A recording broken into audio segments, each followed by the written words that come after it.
Chapter 4.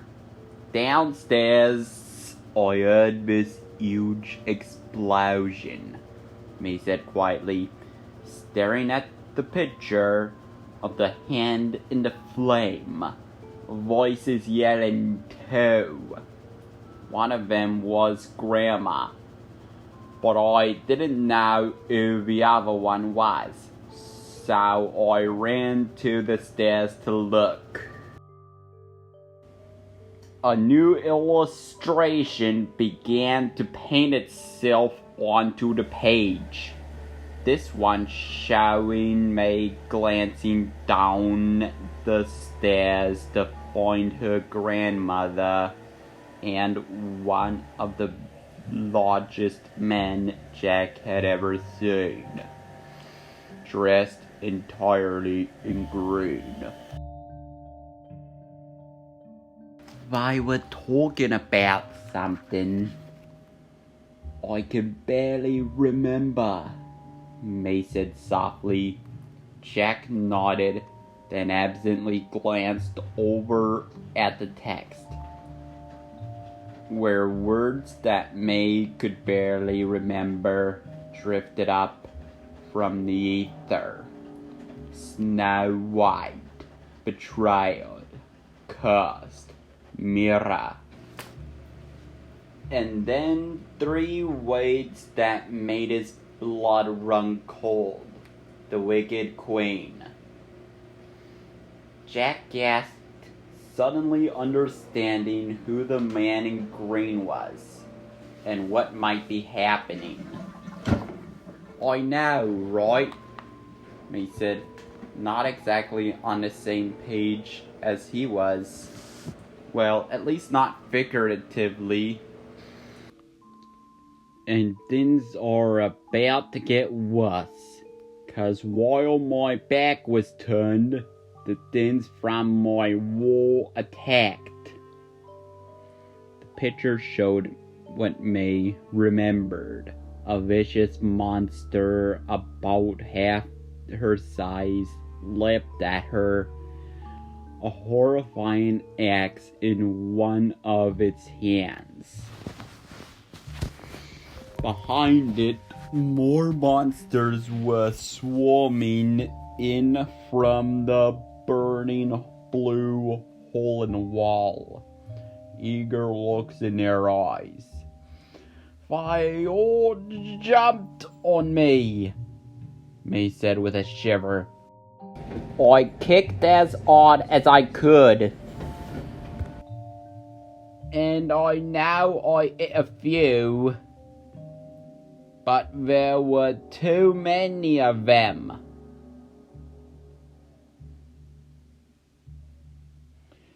They picked me up and carried me into the hallway.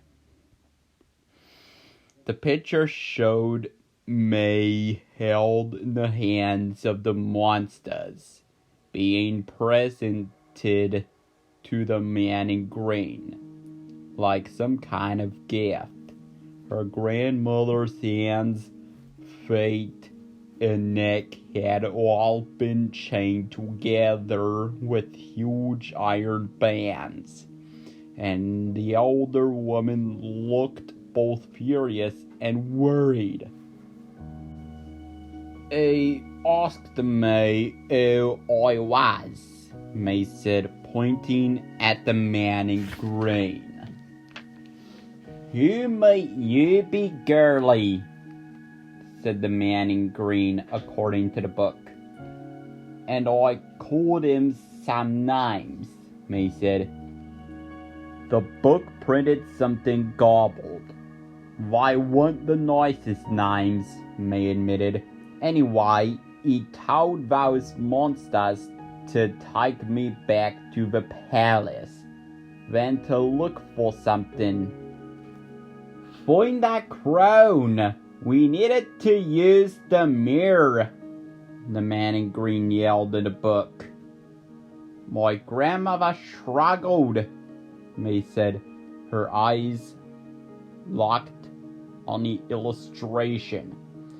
But he just picked her up and carried her over his shoulder, like she weighed nothing. And then she said something I didn't understand. And another blue fire showed up.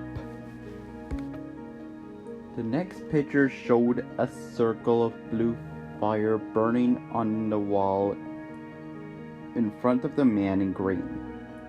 He was carrying May's grandmother into the circle.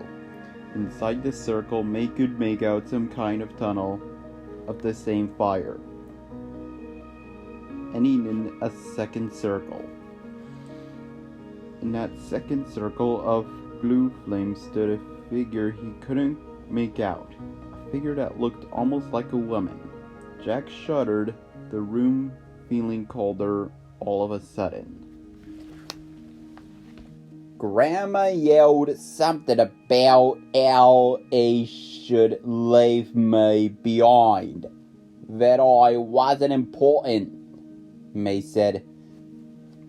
But he just laughed and said if she cared that much, I'd definitely be coming along. So they carried me in right behind her. Only, she trailed off briefly, then shrugged. Only I struggled while we were in that tunnel. I guess the fire wasn't that stable, 'cause it didn't take much for me to knock one of the monsters off balance. And they dropped me. Not knowing what else to do, I jumped. She pointed at the picture, now painted itself onto the page, of me diving headfirst into the tunnel's walls, childlike hands reaching out to grab her fleeing form. And that's all I remember, she said. In the book, 3 dots appeared as if the story wasn't quite finished. That's when we found you, Jack said, and an illustration appeared showing Jack bent over the unconscious princess, the circle of blue fire still burning in midair, his grandfather looking on with a big smile on his face.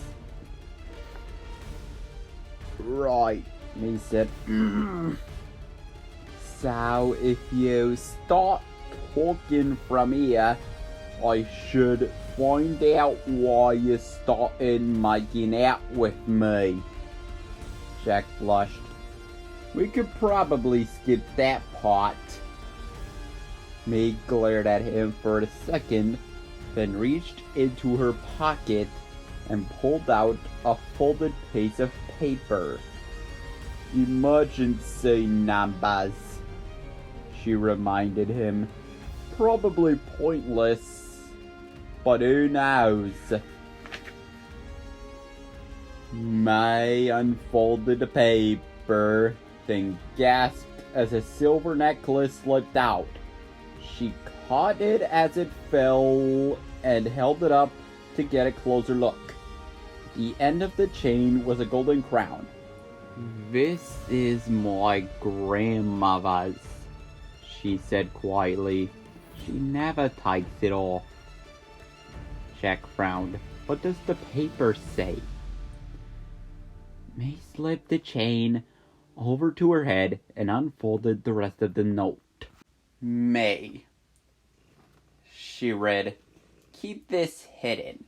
It's the key to everything. She paused, holding up the necklace to examine it.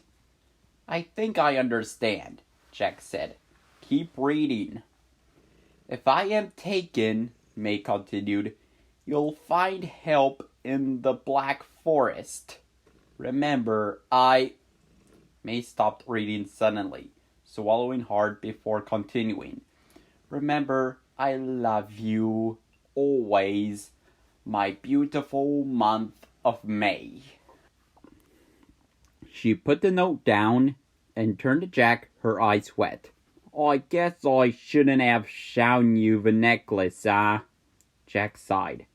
Thanks for the trust, but it all makes sense, Princess. I just can't believe you didn't mention the most important part of your story before. Which part? May asked, wiping her eyes. The guy in grain? Not the huntsman, no, Jack said, though he was my first clue. The huntsman? May repeated.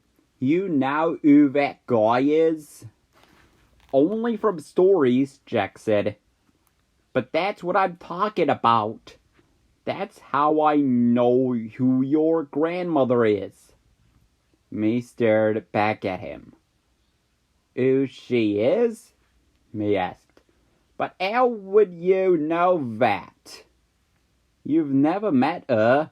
She's not from wherever here is. Oh, yes, she is, Jack said.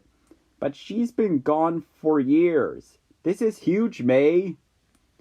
What are you talking about? May shouted at him. But before Jack could answer her, someone banged on the front door. Jack jumped up to open it, wondering why his grandfather didn't just come in. Except it wasn't his grandfather. Instead, it looked to be about 20, maybe 30 of the village boys. And standing at the front of the boys was Robert, the oldest, meanest, and strongest of all the boys in their village. Not as much as a bully as some kind of horrible tornado of evil. Hey there, Jack, Robert said with a smile. Your grandfather has been telling the whole town that you found yourself a princess. He looked over Jack's shoulder to where May stood with a confused look on her face. Congratulations, Princess. Me and the boys here have come to rescue you. May glanced from Robert to Jack and back again.